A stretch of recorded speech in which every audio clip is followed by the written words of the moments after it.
for today's video, guys. So ito ang aking dinner. Pasensya na sa aking kamerang malabo pa sa aking pagmumukha, char. So ayan, meron akong okra dito, tsaka yan, para bang to, yan, tinga ng baboy, tapos yan, fried tofu, and then eggplant na may giniling, and then manok, fried na chicken, tapos nilagyan ko ng cornstarch, kaya medyo malagkit siya.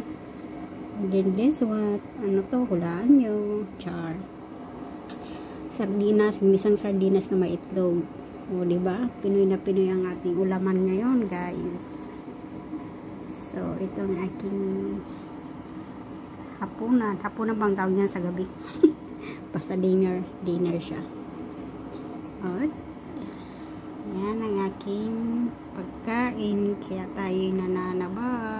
Kain pa more.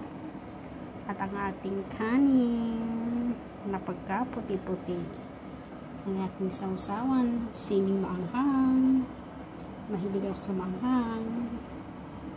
Kaya maanghang aking pagmumukha, char. So yan, kain tayo mga bandang people.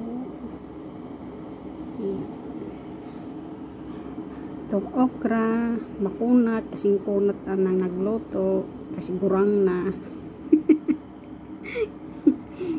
Ang nabili kong okra, gurang, makunat. Makunat siya. Ayan, so let's dig in, guys.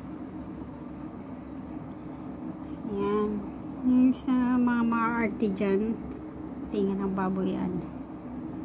Ang maarte wag kakain, char. Sarap. Ginisa ko, may sili yan na green. Ayoko ng sili na green, tinanggal ko. So yan ang kakainin ko, yung karne lang.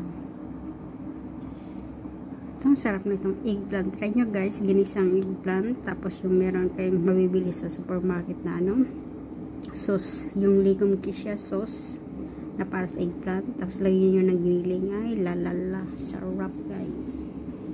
So dinner na Inday Luna for tonight.